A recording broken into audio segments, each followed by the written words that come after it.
The oppressive silence within the Argo, humanity's colony ship, had become Dr. Ilara Vance's new constant.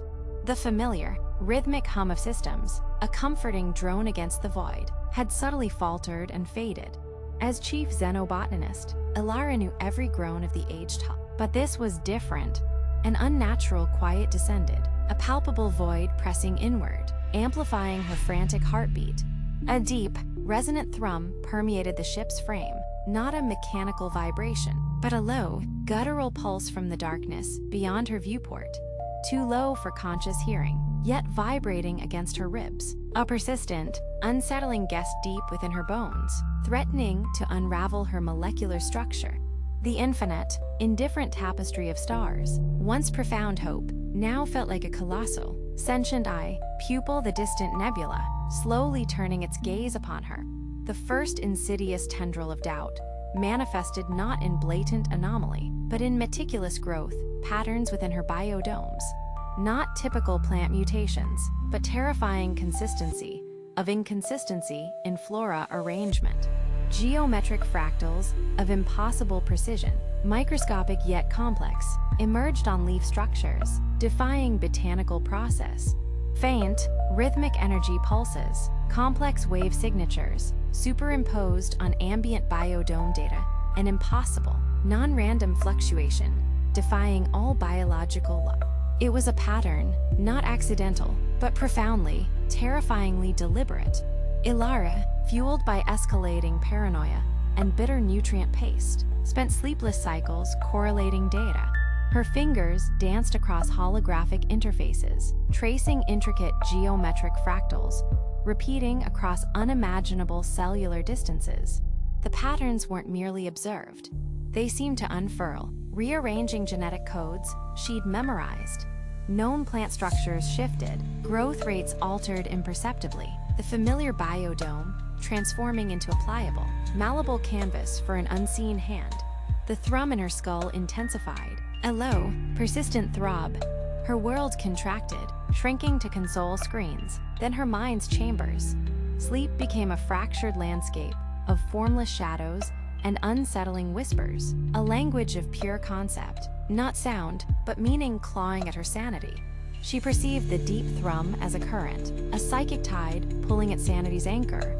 Paranoia, a venomous serpent, coiled around her rational thought. Whispering patterns weren't merely happening. They were being woven. Ilara was not just an observer, but a strand in their grand design. Or worse, a fleeting thought within their incomprehensible process.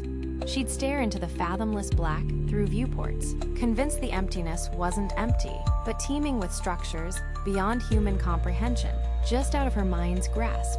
The vast, indifferent ship, once a haven, now felt like a colossal, intelligent membrane, a cosmic tapestry restitched. The true confrontation arrived not light or alien vessel, but terrifying, instantaneous comprehension. During a violent cosmic radiation storm, as the Argo systems shrieked, the low thrum in her head reached a shattering crescendo, splitting her consciousness like an ancient scroll. She saw it then, not stars, but infinitesimal points coalescing into a colossal, multi-dimensional lattice, living geometry of pure thought, stretching across the cosmos, encompassing their destination. The aliens were not biological entities traversing space. They were space, its fabric's architects, dormant within stellar bodies. Unfathomable mathematics, using galaxies as neurons, nebulae as synapses, weaving existences, fundamental laws into a sublime, horrifying symphony.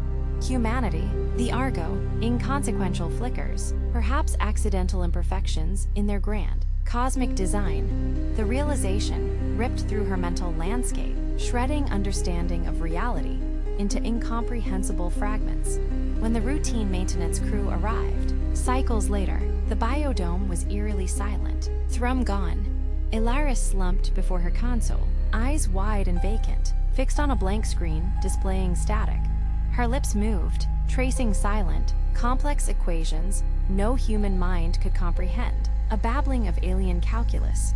Alive, yet utterly vacant, her consciousness overwritten, replaced by incomprehensible, cosmic truth. Sometimes, new crew reported faint, rhythmic anomalies echoing through ship's diagnostic data, almost like a lingering phantom limb of sound. And sometimes, listening closely to the endless, cold vacuums sighing, one could almost hear a faint, low thrum, a silent vibration suggesting the architects had merely moved on, or perhaps simply awakened, leaving a profound and unsettling silence, a void where a mind once was, replaced by unknowable, cosmic presence, forever steering the Argo toward its preordained, silent destination.